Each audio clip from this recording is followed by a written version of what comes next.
Hey Run Junkies, welcome to Runners Without Limits TV and another training update. It is the first weekend in July.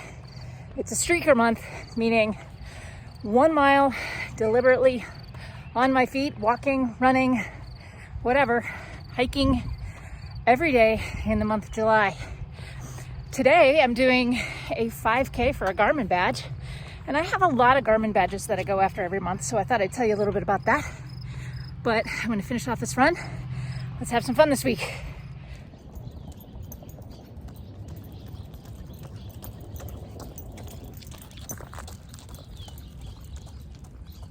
So at the beginning of every month, I take a look at my training plan as kind of an overall from 40,000 feet, trying to figure out what is priority and where to fit in, not just the miles, but the strength and the cross training and all of that. So I will go to the Garmin Connect challenges.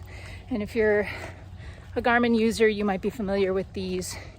There are a variety of badges that they offer up every month that I sort of use as carrots, as motivators to create balance within my training plan. It's usually like the 50 miles running badge. That one's kind of a no-brainer. That one that one's kind of a gimme for me in my journey. 300,000 steps per month. Yeah, sometimes that's possible and sometimes I fall short. So I usually put that on there. But other ones like strength and yoga and hiking and activities and swim and all of those other things, I do kind of take a look at those. So I'll break that down here in a minute. Because what I'm really looking for is a balance in my training. I'm not where I was 5 years ago when I started Jopi training for the second time. This is my third time through this whole circus, and I need to look at my training differently than I did 5 years ago. So that's how I approach my monthly training plan as I kind of go through and enter into each month, figure out what the objective is, and I set some goals based on that. So those top level Garmin badges, those are, I don't want to say they're the easy ones to get. They're just the most natural fit, right? 50 miles of running in a month, it's a pretty good bet that's going to happen. 20 minutes of, 20 activities that exceed 20 minutes throughout the month of July. That actually happens fairly regularly. Pretty much a no-brainer on that one. The steps challenge is typically a challenge. I'd say it's about 50-50 when I actually reach 300,000 steps in a month. But then that next level down are the things that I know I need to work on, but need some structure and some guidance on. So strength training, 4 hours of strength training in the month of July. Yoga.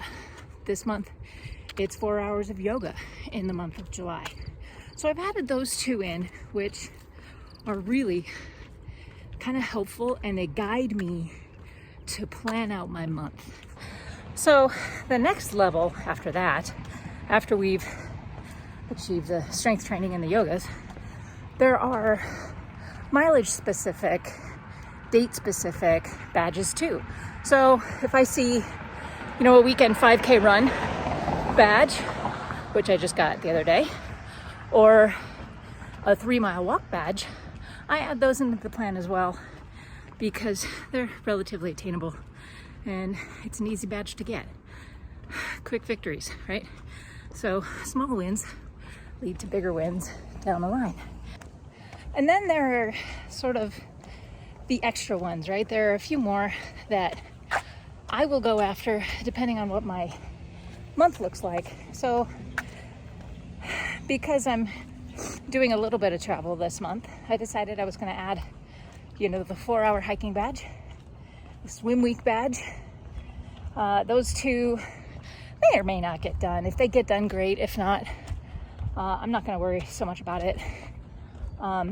Then beyond that are the badges that I don't touch, right? So any of the cycling badges, I don't spend enough time on the bike to feel like I have to force that into the plan.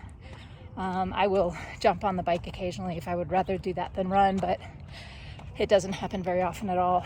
The other badges I'm not touching are the really big ones, right? They have a quarterly miles badge. So I think like 300K of running in 3 months, something like that. I don't know, but it's huge. It's like a huge number of miles.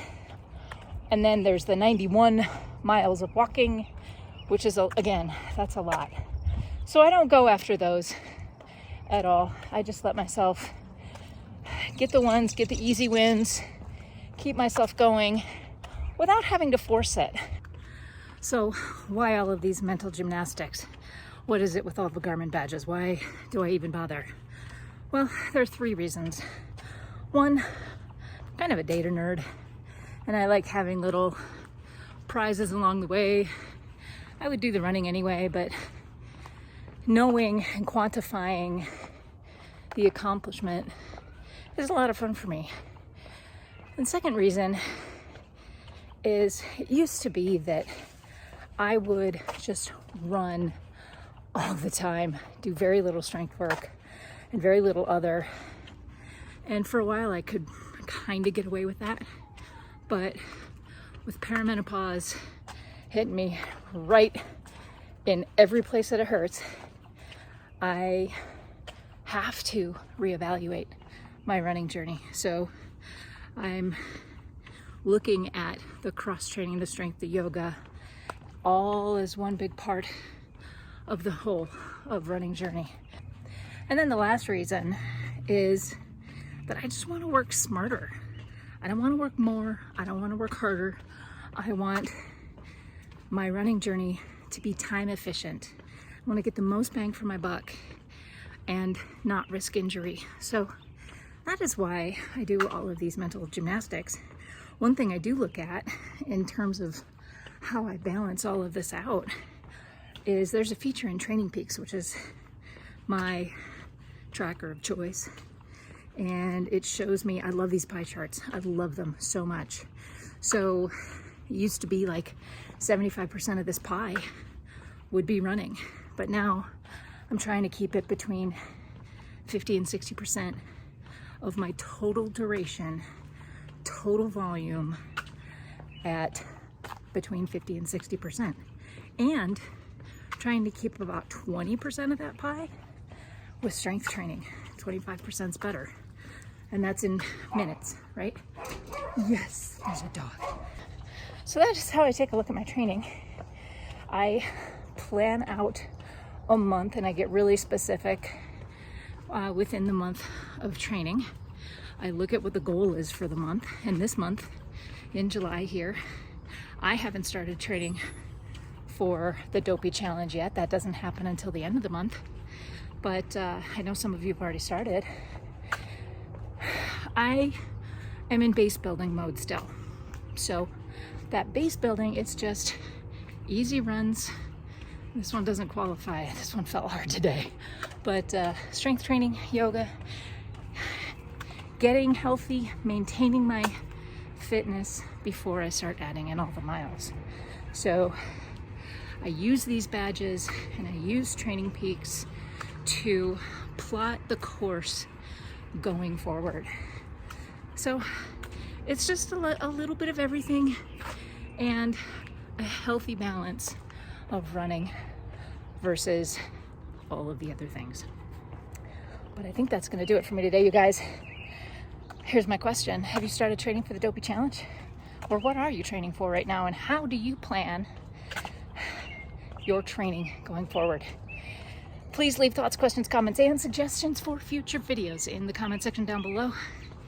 Please like, subscribe, tell your friends.